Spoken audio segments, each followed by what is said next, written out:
Do you still drink Starbucks? Almost every day. Gue juga nggak mau mempersulit diri gue dengan nggak bisa minum kopi enak.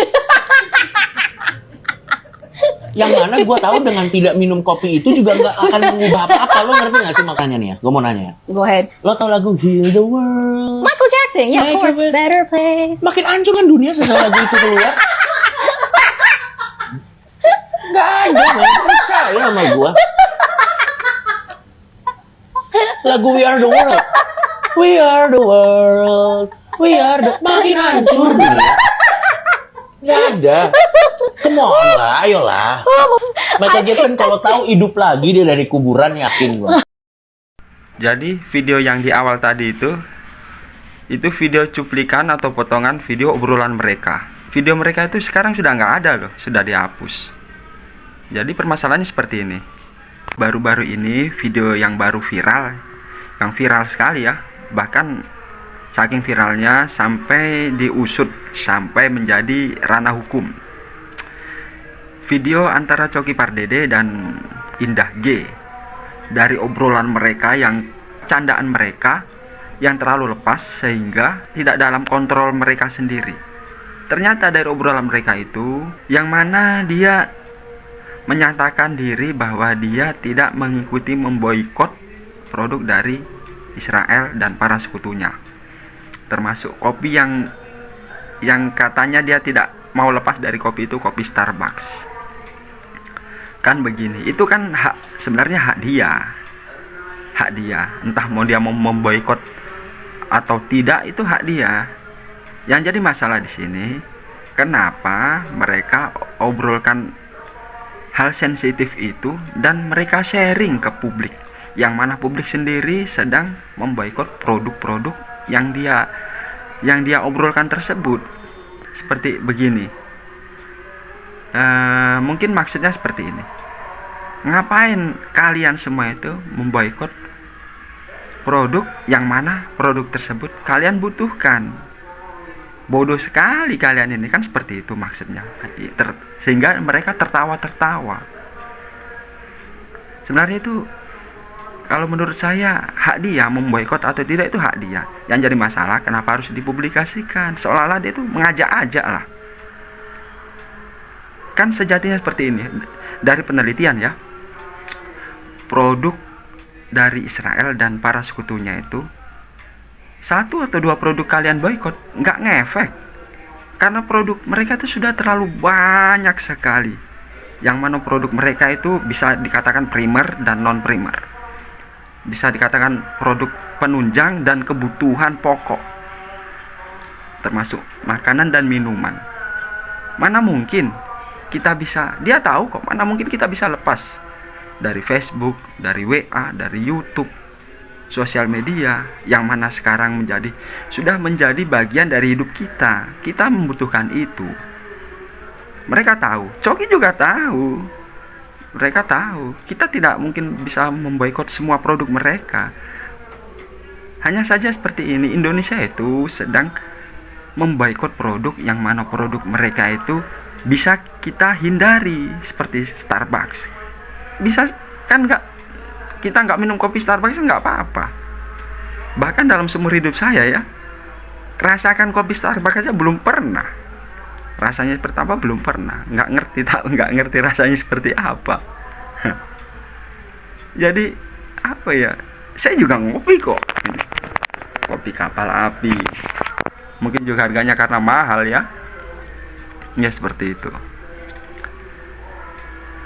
Yang mana produk itu bisa kita hindari, kita hindari. Itu menunjukkan sikap kita bahwa kita ini pro Palestina, karena Palestina sendiri kan korban dari penjajahan, yang mana penjajahan itu dilakukan sudah kelewat ya, sudah semua kejahatan perang ada di sana. Dengan gerakan Indonesia, dengan gerakan memboikot, siapa tahu dari negara-negara lain juga mengikuti aksi itu, sehingga menjadi global, mungkin dari negara Muslim atau mungkin dari negara Asia hingga ke barat-barat, Bahkan di Amerika sendiri banyak orang yang sudah memboikot. Bayangkan. Karena apa? Karena dia rasional, mikirnya rasional. Bukan karena agama, bukan apa. Ini benar-benar sudah pure penjajahan. Benar-benar sudah di luar dari kemanusiaan. Siapa tahu dengan aksi memboikot itu bisa memberikan efek, entah itu kecil atau besar. Bagaimana jika seluruh dunia memboikot, otomatis kan itu kan bisa menjadi efek, entah itu efek kecil atau besar.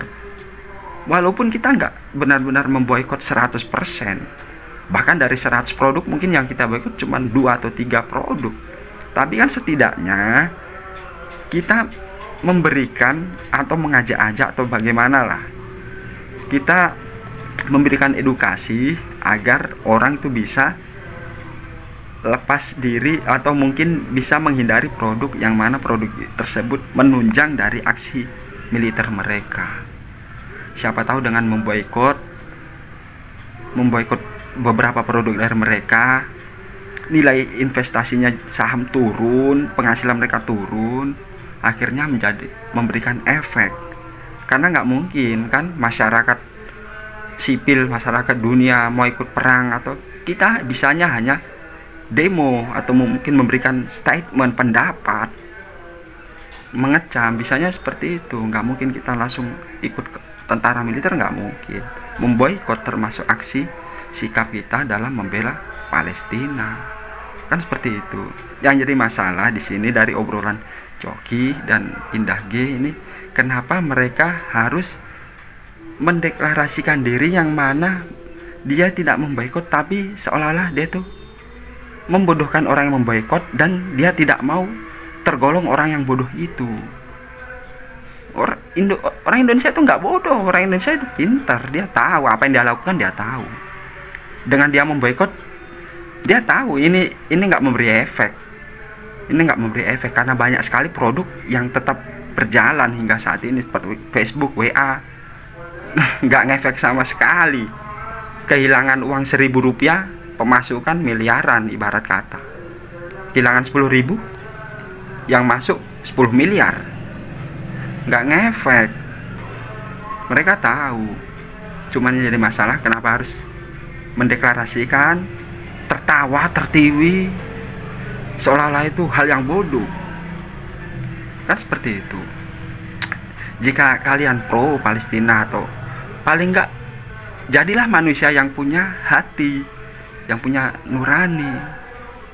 Jangan seolah-olah pro pada, saya nggak tahu mereka pro pada mana, nggak tahu. Yang saya tahu dia mendeklarasikan diri tidak memboikot, dan dia seolah-olah menertawakan orang yang memboikot itu. Kita tahu kok, kita boikot ini nggak memberi efek apa-apa. Setidaknya kita memberi sikap bahwa kita ini tidak pro Palestina, kita pro pada Palestina, tidak pro Israel dengan aksi boikot tersebut. Siapa tahu dengan aksi boikot tersebut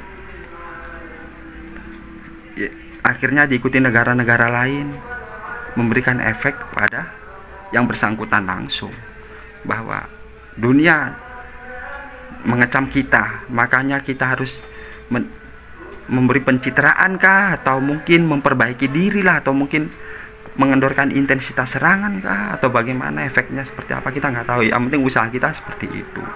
Siapa tahu dengan aksi boikot kita, sikap kita pro pada Palestina memberikan efek. Setidaknya itulah usaha kita. Jangan menertawakan orang yang sedang bersikap. Kita kan manusia, pasti kita juga nggak mungkin tega, nggak mungkin kita lihat orang seperti itu. Lihatlah Palestina seperti apa sekarang ini, bagaimana keadaan di sana. Nggak usah membayangkan kalau kita di sana seperti apa, nggak kebayang lah. Di sana itu setiap detiknya kan nggak ada jaminan untuk hidup kan, makan aja, hidup aja susah. Hidup susah, kalau nggak hidup ya mati, hanya itu, hidup susah atau mati. Mana mungkin kita menertawakan seperti itu kan. Ya mudah-mudahan ini bisa bermanfaat. Dan kalau untuk masalah dia mau boikot atau tidak, itu kan urusan mereka. Setidaknya berilah sikap bijaksanamu, jangan menertawakan orang yang sedang bersikap bijaksana. Seperti itu. Tapi menurut saya poin penting dari masalah ini, saya pribadi, saya yakin kok Coki Pardede kan seorang komika yang mana dia suka ceplos-ceplos. Jadi besar sekali kemungkinan dia tidak sadar dia menyinggung perasaan banyak sekali orang. Saya yakin dia tidak punya maksud untuk itu. Saya yakin seperti itu. Cuman dia sedang blunder aja, apa saja lah. Menurut saya seperti itu. Dia blunder, ngapain dia mendeklarasikan diri tidak mengikuti aksi boykot yang mana kita semua tahu kak, kita boykot produk dari mereka itu nggak ngefek sama sekali. Seolah-olah dari obrolan mereka itu kita ini bodoh, padahal kita ini tahu. Itu hanya sikap kita. Jadi seperti itu sih menurut saya. Dan yang perlu diingat perlu diingat lagi, untuk men-sharing sebuah video ya perlu disensor lah agar tidak blunder lagi seperti itu. Ya mudah-mudahan bermanfaat. Cukup sampai di sekian.